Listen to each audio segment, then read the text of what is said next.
What's up, strength coaches? Welcome back to another episode of the Cheeky Midweeky, where we are making strength and conditioning not boring anymore. In today's episode, I am joined by Coach Tyler Franklin, who is a high school strength and conditioning coach that has a fantastic job. Once you hear about how he's able to train his athletes in the middle of the day, you too are going to want to be a high school strength and conditioning coach. Coach also has a aha moment where he figures out the best way to be writing programs for his athletes rather than having multiple different lift cards. Enjoy this episode. What's up, everybody? So this is now episode 6, 7, I don't remember, in this high school highlight that's been going on. So shout out to Coach Ross for doing this. We have another heavy hitter, Kentucky National High School Strength and Conditioning Coach of the Year in 2023, Tyler Franklin. Tyler, we were talking off air. You're getting back into the swing of things, my man. Thank you for coming on the show and sharing with us today. I appreciate you having me on, and shout out to Ross for highlighting all these coaches. I actually played Ross in a group of strength coaches that we're in a group chat with. Really? Yeah, the name of the group is called Nutsack Nelson. Now, when you have Cade McGee on, I'll let him explain the reason that's called that. But I pay all those guys a lot of money to let me be their friend. So I learn a little bit in these group chats. But yeah, I'll let Cade explain the reasoning behind the name of that group chat. That's fantastic. Why don't you highlight, so our listeners have been able to hear and they're learning the ins and outs of high school. Why did you choose high school strength and conditioning? Because this is something that each of the previous guests have been talking about. I guess by default. So I was an exercise science major in college and no clue like what I wanted to do with that. I played baseball. So our head coach asked if I wanted to be the GA and get my master's in education. So I ran baseball's weight room, was also a pitching coach as a GA, and I programmed for our girls soccer and softball team, but I never saw them in person, only just our baseball team in person. And I knew at that point that I didn't want anything to do with the college sector, man. I was burnt out the 2 years that I was the GA there. I wasn't really privy to what high school strength and conditioning had to offer, so I just went into PE. I needed to make some money, and ironically, it took me a year and a half to get a PE job. So I was working industrial construction with my dad until I finally landed a PE job, and I was doing PE, coaching sports, and doing some private clientele on the side. But it was never really, I guess, a career path. It just, I enjoyed doing PE. I enjoyed teaching. I had just started playing music at that point, so we played a lot of shows on the weekend, just enjoying life. So I was teaching middle school PE for close to 8 years, just below Nashville, and then I met my wife, who lives in Murray, Kentucky, where I'm at now. Moved to Kentucky and drove an hour for a middle school job, teaching PE there. Every day? Roughly an hour, to and from, yeah. Which the mornings weren't bad, man. The mornings were nice, peaceful. It was wanting to get home that was brutal. But they had an after-school program that our principal started, and along with the middle school PE during the day, I would do kind of strength and conditioning after school through this program. And fast forward 4 years of doing that, the principal that I currently under at Murray, I knew him from the previous county that I had worked at. He became principal at Murray High, where we're both at currently. We came in together, and he had the vision of starting a strength and conditioning class and knew that I had my background in that and interviewed, and like the rest is history. I've been at Murray for 6 years, and for the most part, I love my job. Anybody can tell you when you're dealing with kids, it could be exhausting, but for the most part, it's super rewarding. I've got 6 classes, 7 if you count block 0, 7 classes that I see during the day, 50 minutes long, and I've got a plethora of kids in there.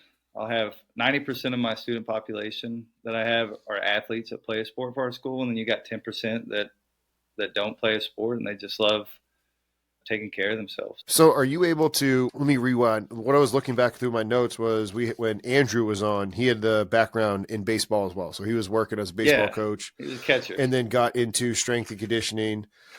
And then Jessica and Amanda were talking about something similar where they were like trying to get into the weight room. There was like weight room supervisor and like creating a niche. Same thing with the guy that I'm working with in the high school here in Centennial, Greg Weno. he was the first, and the principal or the activities director wrote the position for him, right? Something very similar. So I'm saying all of this to anybody that's listening. And if you want to try to make it work where you're at, don't stop, don't give up, because you hear what he was doing. He's driving an hour. It can be done. Where I'm trying to get to with this question is all these other coaches that we've been talking to, sometimes during the day, they train their athletes in that athletics period. Are you just having it where each different period, the athletes, because they could take a strength and conditioning class during the middle of the day, does that help you and them from them having to come in early or stay late to exercise? Because that has happened here in Iowa for one of my friends, Jake Lewis, who works at a high school here.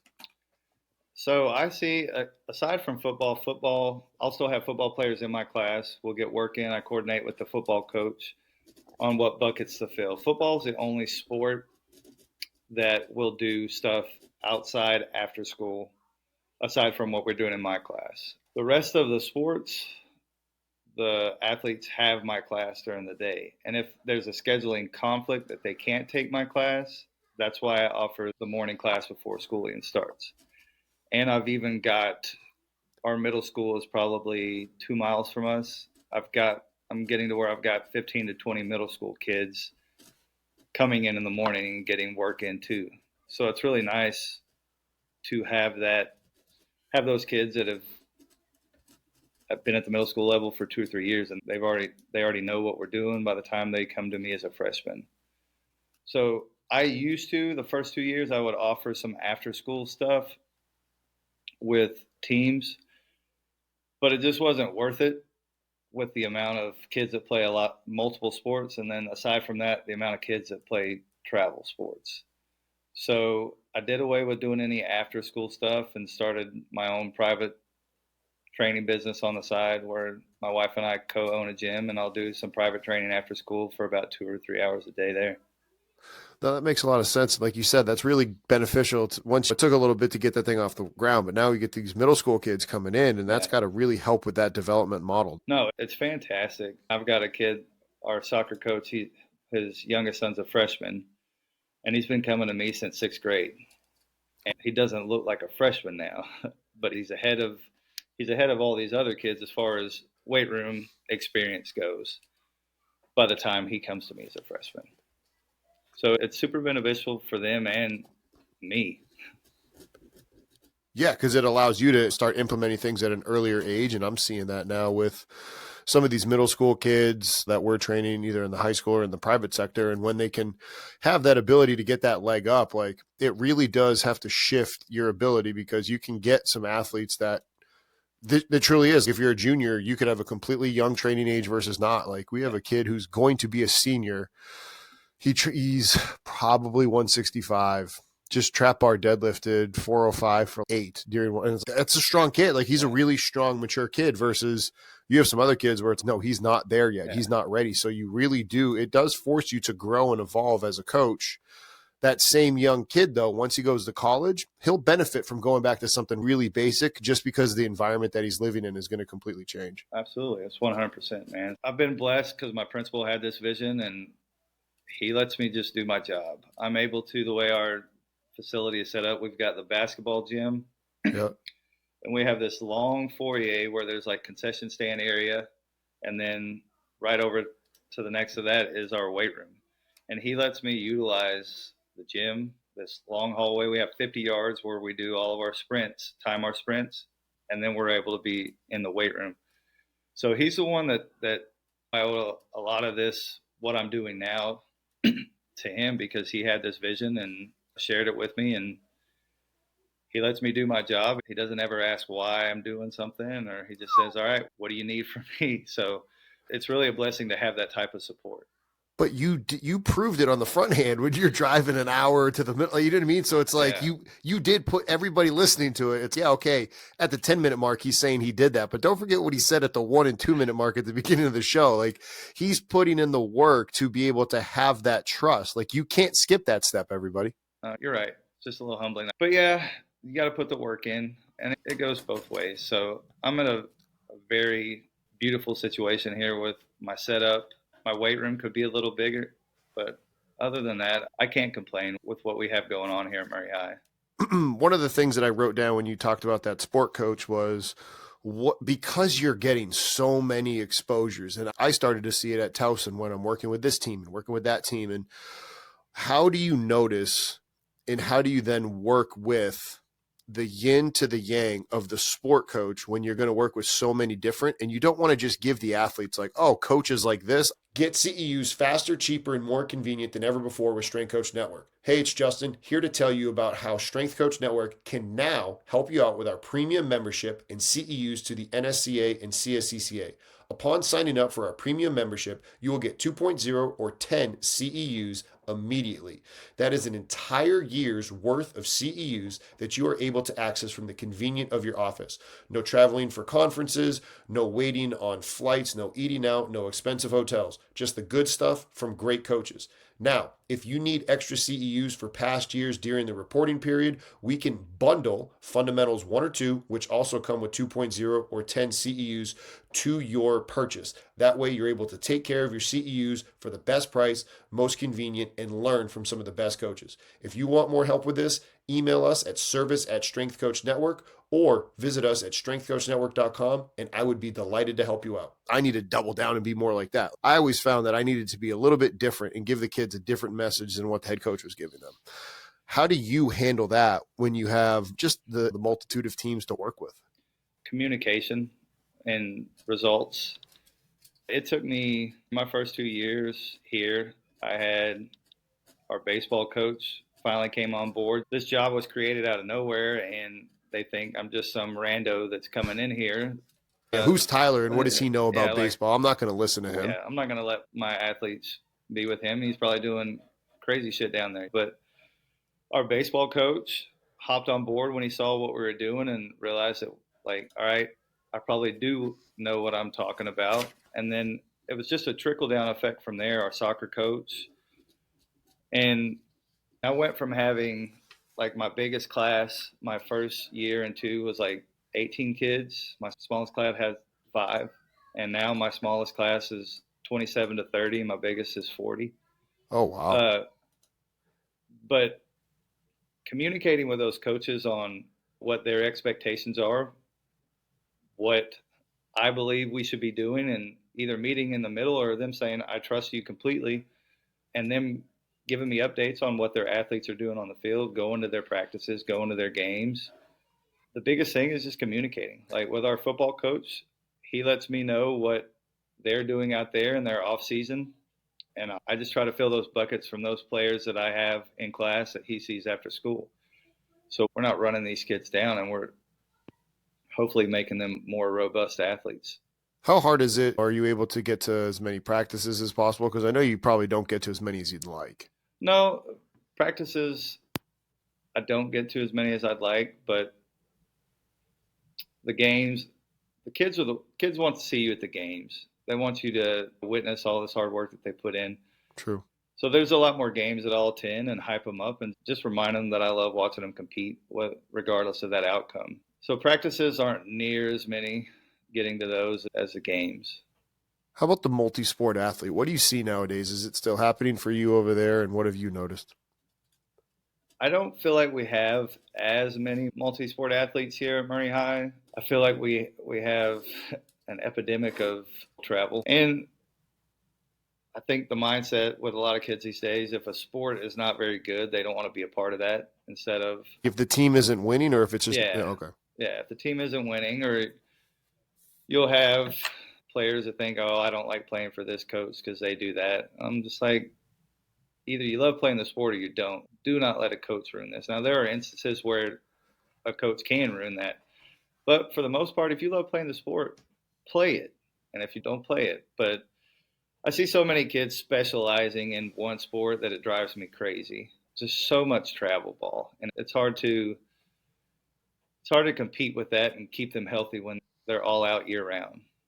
Have you ever had to actually tell an athlete during a normal session with you, hey, you're just going to chill because you've done so much other travel ball? Absolutely. And I think that's where building those relationships with those athletes, and like, you'll know the kids that come in that are being honest and upfront with you. And then there are kids that just don't want to do anything. Like you learn to separate those kids that are just trying to get out of work, and then the ones that, hey, like, you just need to walk today. Like, you need to walk, get some low intensity conditioning in. Like, you just need to rest your body because like you played 6 games this weekend. And those are usually the athletes are like, no, I can do it today. I'm like, no, I know you can, but you don't need to. This is not going to benefit you coming in here and doing sprints with us today. So there are definitely those kids that you have to tell, you just need to chill out today. We're gonna go in here, instead of you lifting or doing our squat session today, we're gonna replace squats with a mobility movement that you like. And if you don't know of any mobility movements that come to mind, I'll set you up. But we're not gonna push any heavy weight today because you're broken already. There are definitely those kids. Within that model that you're talking about, how often are you able to see the athletes every week?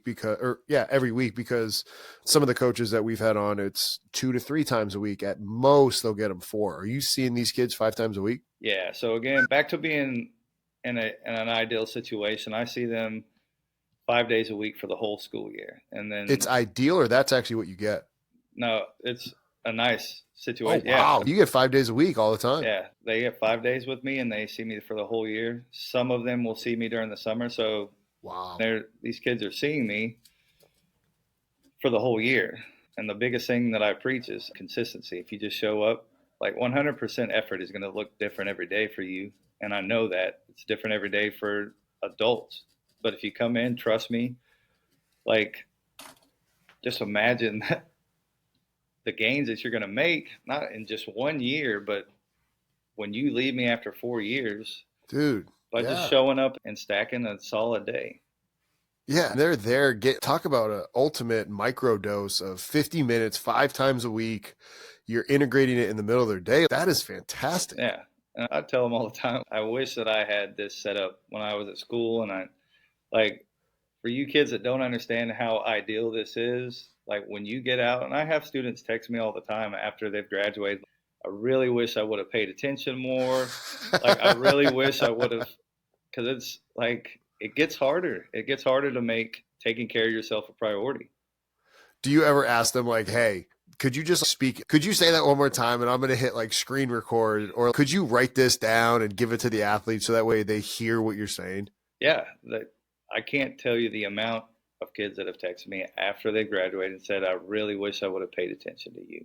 And even those ones that go on to play a sport, they're like, I can't tell you how much your class has benefited me because I'm ahead of the pack here right now, because everything that they're teaching us at college in the weight room, we've already covered in your class. But hitting on that, I don't have that many kids here that are going to play at the next level. And the ones that end up going don't ever make it. So like my mindset has shifted from, I want performance to be up and we're all about performing on the field. But I just want them to be able to take care of themselves and make it a priority for the rest of their life. I want them to enjoy going to the weight room, going and jumping and sprinting. I want them to be able to enjoy all of that, because sports is not going to last forever, at least to get paid to do it. This question comes from me seeing a little bit of apathy from kids in the summer when I was training them. Have you noticed that maybe it was just a group of kids that I was around, but are kids apathetic to not wanting to do more because it's not as cool, or was I just different in my age? Like, I'm curious your thoughts on that. I think those kids, I think it's a protection of their ego. I think it's the same sense where you have those kids that like, I could have passed that math test if I would have studied more. It's just a form of self-protection instead of, I worked my ass off and I still failed. So I don't see it anymore, any less. I think kids that are like that, I think it's a trickle down from the way their parents are raising them. Maybe kids have changed from the time that I was growing up in high school, but for the most part, they're still the same. What the parents allow, they're gonna take. I think it's up to us as educators and adults to steer that mentality that, like, you need to work hard and you need to show up and be there for your people. But I don't think they're any more apathetic. I think the kids that you deal with that are it's just a protection of their ego because they're too cool to say, if I would have worked harder in the weight room, then I would have been better than you at this sport. I'm like, no, you wouldn't have. Just say that you worked hard, and if you failed, get back at it. That's a really good point. I never thought about that. And you also teed up my next question for me perfectly as you talked about trying to affect them. And when I was in college, sometimes we'd have up to 2 hours in a training session, but we still knew that there was 22 hours that they were away from us. But even at that, they were older and they were more mature. Now you're talking about having 50 minutes a day. There's 23 hours and 10 minutes the rest of the time, and they still have mom and dad, and they're still so much younger and in those formidable years. How do you maximize your impact on a group of people if your time with them can be very limited? Oof. Building relationships, I'll stress that a lot, getting to know them and leading by example. Like, I feel like I walk the walk as far as my training goes and what I expect of them. Everything that I prescribe for them in our cycles, like, I've done it. I sprint with them. There's my smallest class. I'll warm up and sprint with them. Like, they see me get out there and do this stuff. And I preach all the time, like high school is hard. Like, especially this day and age, it's hard to be a teenager with all the social media that you deal with. But life is just going to get harder. And if you can't build that base while you're in high school, like, it's going to be a rude awakening once you get out and you're having to be responsible for things. But to answer that is to build relationships, let them know that you care so they can talk to you and communicate with you. For the most part, kids, they want to make you proud. I can't think of maybe a handful of kids in my 12 years, 13 years of teaching that they didn't want you to be proud of them, or they couldn't care less about it. For the most part, they want to make you proud. They want to work hard for you. It's just a matter of establishing those standards and letting them know that you are going to meet these standards, or we got something else to work on. Something that I wrote down here was based off of what you were talking about with the education and the working in the school setting. How do you incorporate games into the S&C sessions and mindset to get agility or to get things? Because what I personally have found is some of the best practitioners in our field are the ones that can incorporate games and can gamify things in really good ways. And it's not easy to come up with. No, Jeremy Frisch, I don't know if you follow him. He has a lot of content where he gamifies a lot of stuff. So we play, like, on our agility days, we'll have a kind of like sharks and minnows. We'll do stuff like that. We'll have cone competition drills where they're racing to get cones, or we play capture the flag, tag games. You have to spice it up as much as, like, you preach, like, boring stuff is where you make your strides. Like, you still have to stimulate them and let them know, like, all right, we still can train and we can still have fun and make strides. And like I said, I've got 5 days a week, 50-minute sessions, so it's easy. Now, we used to play dodgeball quite a bit. We haven't in a while just because I had a group of slappies that just wouldn't be honest. What's up, everybody? Taking a quick break from the show to talk about one of our sponsors, TeamBuildr. I've been using TeamBuildr since 2019 when I was at Towson. I still use it with my remote athletes. I also use it at Goldfinch, which is the private sector gym I train at, and we use it at Centennial, which is the high school that I'm working at. Now, if you're printing on lift cards because you say, oh, I can't afford TeamBuildr, guess what? TeamBuildr has a pre-written grant that you can locate on their website. You simply change the name of you, your organization, and the areas that they highlighted, and they can help you get TeamBuildr at your facility, your university, whatever it is, so that way you can optimize how you train your athletes with this software. Now, TeamBuildr is also a part owner in the Plyomat. The Plyomat is something that I utilize at Goldfinch, and it helps you be able to see how high somebody jumped, the ground contact time, and RSI. You can get all that conveniently right there. You can reach out to your rep from TeamBuildr to be able to get more information on the Plyomat. It's fast, it's reliable, it's convenient, and it's trusted by coaches worldwide. Check them out as well as TeamBuildr in the link down below. I'm like, it's not that serious. If you're out, just get out and you'll be back in. So we had to quit playing dodgeball for a little while, and we might bring it back. I'm not sure. We had to quit playing games because the older kids didn't want to set, like, we tried to give them like, hey, all right, The JV group, you're over here playing this game, you're playing this game, and the older kids are like too cool for school to get their own game going. And JV's just rocking, they're playing. And varsity tries to jump in their game. We're like, no, like you trying to jump in the game. You're a captain. Get the older kids, communicate. That's literally part of what we're trying to get you to do right now. Yeah, I agree. And there's been classes that just like that, they can't handle that. They're too cool. Or you get girls in the mix. So I don't want to do this in front of the boys. I'm like, nobody else is thinking about you. You are the only one that is thinking about you. Once you can get past realizing nobody's worried about you, then we can start like working and making strides. But until you're self-conscious, like it's going to be hard to get you to put the work in. What are some of the nuts and bolts of your principle, like your X's and O's, things you're like, hey, this is really what I stand for? I like having a good time. I'm super sarcastic with my kids, and I think I do it well enough that they can respond to that. For the most part, I want them to enjoy being there. And I think there are days that some classes push that limit and they can tell just by the way I'm acting, and they're able to get it back in line. The hardest thing for me on days like that is to take it out on another class. Ooh. It's their first time to see me during the day, and I've let this class before then piss me off, and not letting that trail into that new class. It's tricky navigating that, but I just, like I said, I want them to enjoy. I want them to learn how to take care of themselves and be athletic even after high school and after sports is done. That's my main thing, man.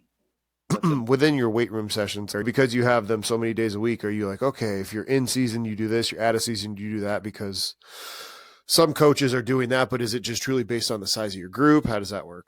So logistics drive everything. I cap the amount of students I have based on the racks. I have 9 racks in my weight room. Makes sense. The weight room is the only place that it gets tight in there. I've got all the space in the gym, and then the hallway's plenty of space. But like I've said before on other podcasts, my first 2 years here, I tried to do the whole soccer, you're going to be doing this today, baseball, you're going to be doing this today, and it was just chaos. It drove me crazy. I had kids that would be like, all right, I'm done. 10 minutes in, I'm like, no, there's no way you're done. So that third year that I started, I just switched that everybody's doing the same program. Now, obviously, like there's nuance in there depending on their training age, but I follow Cody Hughes, that stoplight system for in season, out of season, and volume intensity is manipulated, and everything else is just, we're doing the same thing. You might be back squatting. This kid might be front squatting. This new kid might just be doing air squats. This kid might be doing goblet squats, but everybody in that weight room is doing some form of squat for that main lift that day, and then accessories thrown in there too. And it's just a matter of me being able to, with my coaches, I see what progressions or regressions we need. And again, going back to building a relationship and knowing the kids. That speak to that stoplight, because we have it at our racks in Centennial too, but it might not be familiar for other people. So Cody Hughes came up with this a while back, and it's been great as far as limiting intensity and volume. So if you're plus 2 days away from competition, you're going to do everything as normal in the weight room and in our plyo sessions and sprint sessions. If you have a game within 24 hours, then you're going to cut the reps in half. And if you are on game day, you're cutting your reps in half and you're skipping the last set. And now it's just kids come in, they know if they got a game that day or the next day, they follow the stoplight system. I don't even have to say anything to them. That's beautiful. It's nice. And from my first 2 years where I would have kids come in and be like, we're lifting today, it's freaking game day, to where I have kids that don't even follow the stoplight system anymore on game day just because they've accumulated that volume so much. They're like, I'm good. I'll do all my sets. I'm going to do all my reps. Now, come playoff week, I make them, they're on red throughout the playoffs until their playoffs are over. I make them skip the last set and cut their reps in half during playoffs, unless they're JV and they're not getting a lot of playing time. Then they'll still, and like I said, for the most part, all my athletes know that. Or I'll be like, hey, you're on red today. We got a game. And I'll have a kid say, I'm JV. I'm not playing today. I'm going to get my work in. I'm Dude, like, that's awesome that they will actually say that, though, because I feel like some kids or some coaches might be afraid, oh, they're not going to do it. well, you'll have your kids that will try to get out of work. Like it's not it's not all sunshines and rainbows over here. I'll have those kids that'll try to duck work. But for the most part, and I think that comes from the head coach, the head sport coach, that, hey, my kid, all this group of guys are JV, they're going to be getting their work in. They know from me, I've told them, do not let them be going on red today because their JV season's over. They need to be putting work in, even though our varsity's in playoffs. That's awesome. What was your biggest aha moment within the last couple years as you're doing this and you're like, all right, hey, this has been like the biggest game changer for me? I guess when I realized that everybody could be on the same program and we could still get results, that I didn't have to drive myself crazy making 500 different programs and making sure everybody did it. I'd say that's probably one of the biggest ones, man, especially at this age and even at the college level. If you just hammer the basics and do the basics well and not suck at your sport, you're gonna be golden. I think that's the biggest thing, and it was a breath of fresh air realizing that I could do that, and these kids are still enjoying their time with me and still getting work in and getting stronger and all the stuff that comes along with that. What were you thinking that first when you were like, all right, we're doing this? Hey, we're going to actually be. I thought because the first 2 years that everybody had their own program plastered on the whiteboard that they're gonna be like, why am I doing this? It's not like, why am I doing everything else that everybody else is doing? I'm in season right now and soccer's not in season. But I didn't. I remember having a kid tell me after one of the workouts, I feel like we did a lot more today. And I'm like, you didn't. You were just held accountable, and I was able to make sure that everybody was on the same page, which tells me you've been slacking off, Sonny. Yeah, I'd say that I didn't have a lot of pushback on that, and it's been a game changer mentally for me, knowing everybody's basically on the same program with some nuance in there.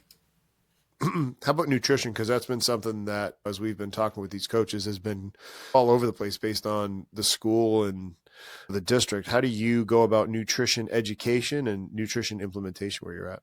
Implementing it is difficult. We're not allowed to eat in our classes, so it makes it hard, especially those kids that are trying to gain weight. It makes it difficult. I've tried to get some protein shake type stuff going and try to get the power locker thing in here for healthy alternative snacks, but based on like our cafeteria, I forget the logistics of that. It was going to step on their feet for some reason and the funding that goes into that. So implementing that is difficult. I let them eat in my class either before or after 5 minutes when we're waiting on the bell. But as far as having discussions with those that care about it, and we have a nutritionist at the private gym that we work at that I've had a couple kids get in contact with her. I have a grocery list that I got from one of my strength coach friends who had an RD that was interning with him at his location in Jackson. She made a grocery list of easy meals, and then if you're going to eat out meals, that I share that with all of my students so they have access to at least what a healthy meal looks like. But the nutrition side of stuff here is difficult. So I don't spend a whole lot of time on that except with, I'll have those boys that come and like, how do I gain weight? Like I eat all the time. I'm like, do you track your meals? No. I said, how do you know? Like, I guarantee you're not even close to what you need to be getting. I said, if you just track one day or track a whole week, you'll have an idea of what you need to do to gain weight. What's up, everybody? Taking a quick break from the show to talk about one of our sponsors, Hawkin Dynamics. I've been using Hawkin Dynamics ever since I was at Towson. Still utilize it today when I'm at the private sector at Goldfinch. Even brought the plates from Goldfinch over to Centennial to do some force plate testing with the football team there. We've done force plate testing with other high school athletes. It is something that you need to get. If you want more help with it about how to practically use it and you want to reach out to us, feel free to reach out to us at service@strengthcoachnetwork.com. Not only do I utilize it with lower body assessments, I use it with upper body assessments, plyo push-ups, prone Y assessments. You can also utilize it for what I call an upper body metric mid thigh pull, where essentially you're doing a push up at the strongest range and you're pushing into an immovable force, so a barbell, same way you do an isometric mid thigh pull. Like I said, been using them for years, valid, reliable. The customer service is fantastic. Go check out Hawkin Dynamic in the link down below, and you will not be disappointed. But one of the things that I was trying to get to was asking about parents. Do you try to find a way to talk to parents about this? Maybe when you're at like a banquet. That's what I was thinking of, like end of the year banquet, if you go to it and you're talking to them, to give them tidbits or sending emails or little things like that. Is that how you go about trying to educate them and say, hey, obviously do what you're going to do, but this is just my 2 cents? We talking about nutrition? Yeah. So we have what we call Google Classroom that it is, especially on like our snow days, our real teachers implement like homework where if we get snowed out, we're still able to get, it's called non-traditional instruction, where they still can send out their homework or classwork. And every student has access to this, like Google Drive. It's through that. But I will send out nutrition information maybe once, twice a week. That's smart. We have a back to school day at the beginning of the year, and then our parent teacher nights.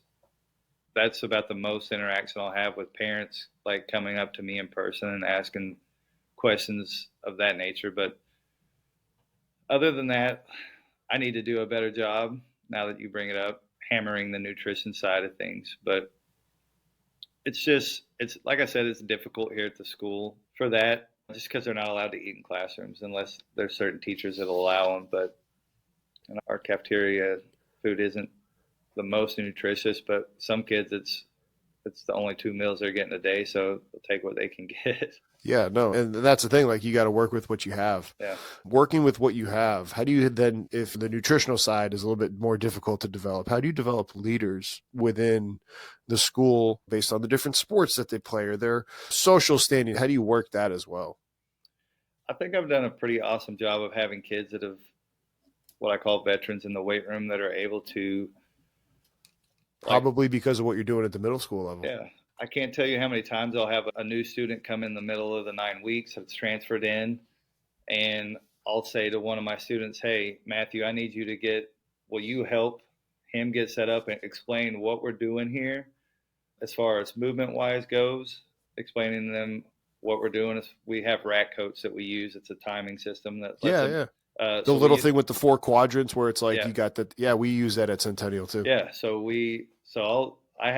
I probably have at least 2 or 3 kids in each class that I can say, hey, I need you to be with them today and get them going, explain the movements. If they ask why, you can explain why, but go over that with them. I'm going to get everybody else going, and I'll be popping in and out, checking on them. Those kids are usually the ones that they come in, regardless of how they feel, and they put their work in. Those are usually the same kids that ask me why we're doing things. I think that leadership is just built. I don't know if that's on my end or if it's on the parents' end, but those kids they're eager to learn and they're eager to, I guess, lead.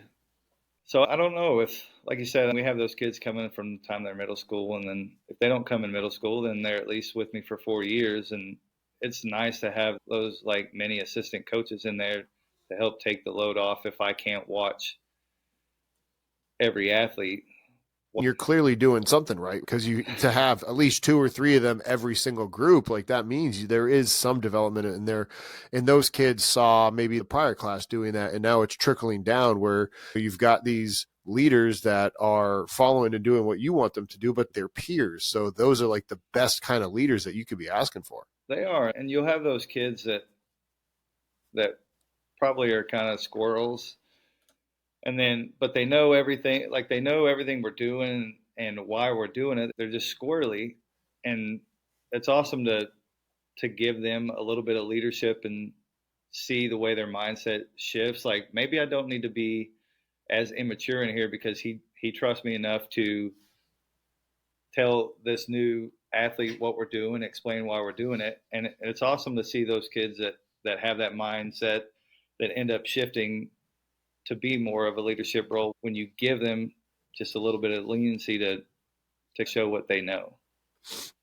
How do you handle the family work life balance, whatever word you want to utilize in our world, but how do you incorporate that into a work life integration where, you are a coach and you are all these other things that make you a husband and who you are as a person?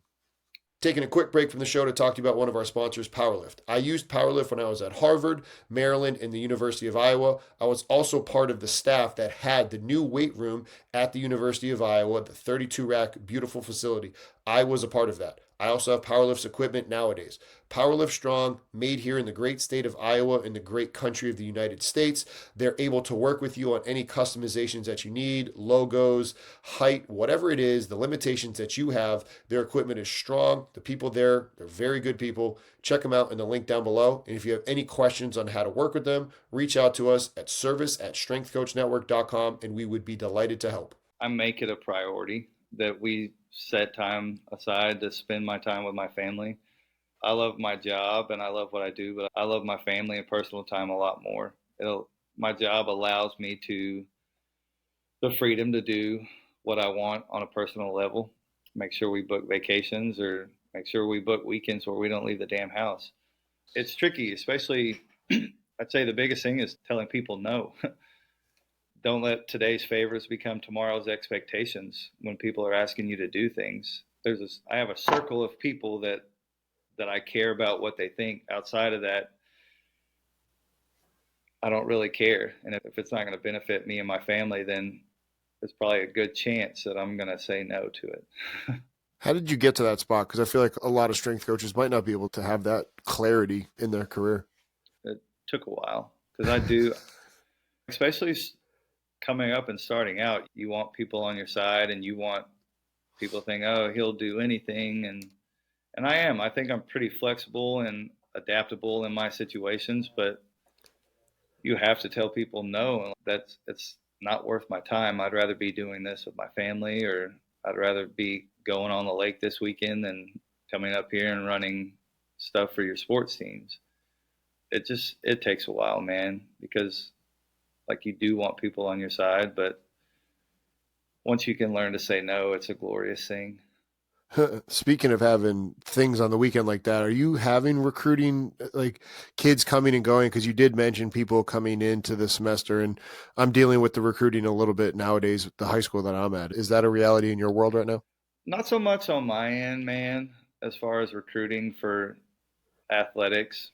No, I can't tell you how many. Zero is the number of college coaches that have contacted me asking about stuff. Or we're in a pretty small town, so we don't have like kids taking visits over here to come to our school and play sports. But if we do, they stop by during the school day and they see what we're doing. They see everything in action, and then I'll ask them, is this something you're interested in? And sign up for my class, and we'll get you a spot and we'll get you rolling in here. But as far as like recruiting from other counties and schools, it doesn't happen very much here. How about with parents? Are they wanting and trying to pick your brain on input of where their kids going to school? Hey, Jimmy's going here, or Jane's going to this school. Do you know this staff? What do you think about this? How can you help guide us? Because you've been training them for the last 6 years. How can you please guide us and stay in this person's life? So I've had a handful of parents that, that they're intelligible enough to know some of the metrics that we keep up with. We have a leaderboard outside of our gym, and like all the metrics that we keep up with, they know. So they've reached out to me and said, hey, is there any way you could get this college is asking for these numbers. Is there any way that you can get those to them? Here's the strength coach number. Here's the head coach number. I've had a handful of stuff like that. I've had the kids that are going have already signed to play in college where I get in touch. I'm like, hey, give me information for the strength coach or I'll figure it out. And if they send you a packet, we can start like this last 9 weeks or this last semester, we can start getting you on their program. So by the time you get to them, you're already knowing everything they're doing. So from that sense, yeah, I've had plenty of parents pick my brain on stuff like that and been in contact with some strength coaches. And for the most part, they get back with me with the program that they're doing. there's probably 2 or 3 that I'm just like, what kind of program is this? What are we doing? And it's funny because those same kids, when I give them the program that their college sent them, they're like, what is this? They're smart enough to know that it's not the most ideal program. And I think I've had a couple that kind of second guess going there because of the strength program that they've sent us. Oh, wow. But I'm a firm believer that there are trash programs out there. But I think Mark Hoover said the good thing about these developing athletes is anything will work. And the bad thing about developmental athletes is anything will work. So I try not to trash the programs in front of the students if they send them to me. But I think I've, for the most part, taught most of them that when they look at it, they'll ask me like, what do you think about 3 sets of 20 on squats? And I'm just like, context is key, man. I don't know. Way to play the very diplomatic answer on that one, especially when it might not be easy to want to say that. For the most part, context is key. And if they're just sending you this basic program, I think 3 sets of 20 will work in some situations, but it ain't going to be a main lift. And I think the kids that I've taught understand that. I think they just like seeing my reaction. We had a football coach that worked here he was 2 years, and it was probably 3 years ago. Like, his program was it was terrible, man. It's like he thought every exercise he could think of, he threw it down 3 sets of 8 at 90%. And I did not hold my tongue when it came to speaking my mind on what I thought about that program. But luckily, he's not here anymore. That would have been difficult to deal with if I was you. Shout out to you for being able to handle that. It was difficult. But in a program like this, and if you would have seen it, you would have feared for the kids. Just broken bodies. And that's why I was like, this is trash. We don't need to be doing this. Okay, you bring up a good point. How do you help defend or make sure that the athletes are being taken care of and not doing crazy things like that, but at the same time, still understanding that fine line that we as strength coaches walk? We have to we serve student athletes, but we also serve sport coaches, and ancillarily, we're serving athletic trainers, administration. Like, we're doing lots of things like that. Communicating with those students and letting them know why we do what we do in the weight room or in the gym or any of our sprint days, letting them know why we do things. I think that's the biggest thing. Kids can handle a lot more than we think. True. And I think... What's up, y'all? Taking a quick break from the show to talk to you about another one of our sponsors, Vitruve. I've been utilizing Vitruve for a while now, and I absolutely love the convenience of this app. The encoder is at a price that you cannot beat compared to the competitors. Also, I don't personally like the camera apps. I've known that they continue to break down, and I really enjoy having this encoder attached directly to the bar. Vitruve does that. Not only does it do that, but it'll show me velocity loss during the set, shows me average velocity, all of it right within the app. Not only that, for the app on the individual athlete, there's a Vitruve Teams app where now as the coach, I can see all the results from my athletes. I can API that into my TeamBuildr, and now everything that I'm trying to do, get better competition, better intent in the weight room, I am able to do with Vitruve. If you want more information about them, click the link down below, or you can ask us questions directly at service@strengthcoachnetwork.com, and we would love to answer those questions for you. In this day and age, especially at the high school level of load management, I think it gets a little bit blown out of proportion. But just communicating why I'm doing what I do and letting them know that, like, I'm not tied to any exercise. I'm trying to chase a stimulus. And I think they realize that. I give them choices. Kids love choices. So if you give them choices, I think that helps buy in and understand. I don't care if you front squat, back squat, goblet squat. Like, I'm trying to catch a stimulus, and I think they understand that. And as far as the coaches go, it's the same concept. I explain why we're doing things and have conversations with them, and maybe I'll learn something that I didn't know from what their line of thought is. If we can truly stay curious as strength coaches, like hearing you say that, like speaking to our listeners out there, stay curious, because sometimes I wouldn't. Like, truly be curious and do the Ted Lasso thing. Listen, because they might actually teach you something. Yeah. Don't go into it. Like, truly be like, wait a minute, coach, 3 sets of 20. Instead of, what are we doing? Like, hey, what are we doing? Like, why are we doing this? Let me be curious and learn what's going on as to why they're doing it. And you might learn something, or at the very least, they might not. You can help educate them. But when you go into it aggressive and trying to start a fight, it's not going to work out well for you or the kid. 100%. And I think as strength coaches, all of us have been there where we didn't want to swallow our pride and say, all right, maybe they're onto something. But I think coaches, whether they're sport or strength coaches, like if you're going to attack them, like it's never going to end well. And you nailed it as far as being curious, like explain why you're doing this. And I think not only maybe I'll learn something, but I think it'll get their brains wondering, okay, why did I program this? Is it because I just saw this online because this NFL running back did this and I thought that's what we need to do? Or is there an actual reason behind why I did this? So just having adult conversations with not only the athletes, but the coaches as well. Where do you see the field of strength and conditioning going in the next couple of years? Project it out as far as you want. Like, where's this thing going? I think it all just swings, man. The pendulum just swings back and forth. I don't know, man. There's so much data that's being done right now, and everything is it's geared towards keeping up with numbers and KPIs, and I love that. And especially if you're getting paid to do this, track all of that. But I fear it's going to make coaches lose sight of how to actually coach and deal with human beings instead of just numbers. So I hope it doesn't go to where everything is fully automated based on your readiness score or your overnight sleep score, because like I said, at the end of the day, you're dealing with human beings and you still have to be able to coach this regardless of what fly 10 number says or what their vertical jump says.